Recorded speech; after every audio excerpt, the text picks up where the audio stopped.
তুই কোন কোন বিষয়ে ফেল করছু? বেশি লয়, ইংরাজি, ইতিহাস, বাংলা, অঙ্ক আর পিটিত। তুই যে আমার বেটা এই পরিচয় দিতেই তো আমার লজ্জা লাগিচ্ছে। তাই ইংলিশত কৃষক ফেল করছু? স্যার তো পরীক্ষা খাতার ট্রান্সলেশন করবার গেছে ইংলিশে, লেখছে তোমার মা হাবলু মিয়ার সাথে ঘুরবার গেছে আর ইংলিশ করো। আমার তো দেখে মন মেজাজ খারাপ। আমি লিখছি ধর মিয়া, আমার মাও খারাপ নাকি যে হাবলু মিয়ার সাথে ঘুরবার যাবি? ওই জন্য আমাকে ফেল করে দিছে। আচ্ছা তা নয় বুঝনো, তাহলে ইতিহাসত তোকে ফেল করে দিল কৃষক? ইতিহাসত যে কৃষক ফেল করে দিলে আমি তো নিজেই বুঝতে পারছি না। আমার তো মনে হয় আমি ঠিকই লিখছি। প্রশ্ন করছে যে পানিপথে কৃষক যুদ্ধ হয়েছিল, আমি লিখছি স্থলপথে সুবিধা করবার পারেনি সেজন্য পানিপথে যুদ্ধ হয়েছিল। বুঝছি তো কৃষক ফেল করে দিছে, আর ক লাগবি না। এখন আমাক ক তুই পিটি তুই কৃষক ফেল করলু, ওটা তেমনি হাত লাড়াছাড়া করলে তো পাশ হয়ে যায়। স্যার আমাকে করছে ডান হাত তোল, আমি ডান হাত তুলছি। তারপর করছে বাম হাত তোল, আমি বাম হাত তুলছি। তারপর করছে ডান পা তোল, আমি ডান পা তুলছি। তারপর করছে বাম পা তোল। তখনই তো আমার মন মেজাজ খারাপ হয়ে গেল। তুমি তো জানোই আমার না রাগ বেশি। আমি রাগ করে সারক কষি যে আমি কি বয়কের বাল চুলের উপর খাড়া থাকবো, চার হাত পাও যে উপর তুলবা করছেন, কি আর করা। তারপর ফেল করে দিছে। শালা উল্লুক, ডান পাও নামে বাম পাও তুলবা কছে, এক না জিনিস তুই বুঝিস না, ফেল তো তুক করে দিবি। আচ্ছা ক অঙ্কত কৃষক ফেল করছু? অঙ্কর প্রশ্ন দেখে আমার মন মেজাজ খারাপ হয়ে গেছে।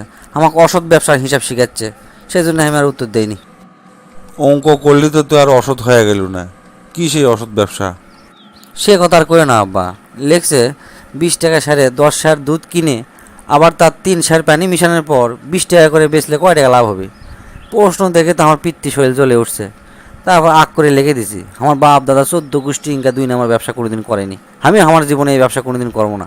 তাই উল্টাপাল্টা উত্তর আমি দেওয়ার পারবো না, কি আর করার। তারপর ফেল করে দিছে। আচ্ছা বুঝনো, তুই বাংলা তো খুব সহজ বিষয়, তো বাংলা তুই কৃষক ফেল করলু? বাংলা তো স্যারেরা প্রশ্ন করতে ভুল করছে, তাহলে আমি তাহলে উত্তর দেবো কেঙ্কা করে? বাংলা প্রশ্ন তো ডাক্তারি প্রশ্ন করছে, কও। ডাক্তারি প্রশ্ন মানে সেটা আবার ক্যাঙ্কা প্রশ্ন? প্রশ্ন হচ্ছে লিঙ্গ পরিবর্তন করো, তো তুমি কো আব্বা এ ডাক্তার ছাড়া আমি আর তুমি কি এলা করা পারবো?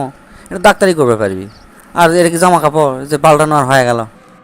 আচ্ছা সব কথা মেনে লিনো, কিন্তু আজকে আসার সময় তোর বন্ধু ডুঙ্গা ওই আমাকে করছে আজ বেলা তো ক্লাসের থেকে ঘাট ধরে বার করে দিছে। কৃষক স্যার তো ঘাট ধরে ক্লাসের থেকে বার করে দিল ক? এটাও শুনছো আবার? শালা ডুঙ্গা কাজ দেখা হোক, ও কাজ দিমো। শোনো, ক্লাসত উচিত কথা কছি, ওই জন্য আমার ঘাত ধরে বাইর করে দিছে। তুই আবার উচিত কথাও কবার পারিস? কি কথা কছু শুনি?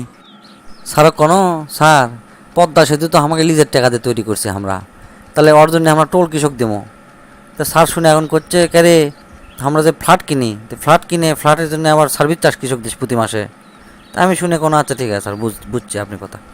তারপরে আমি কোনো স্যার ধরেন আমি নিচতলার থাকি, তাহলে আমি লিফটের জন্য চার্জ কৃষক দেবো। স্যার ফিউজ আর কোনো কথা নাই। লাস্টে এসে করলো কি আমার কাছে এসে ঘাট ধরে আমার ক্লাস থেকে বাইর করে দিল।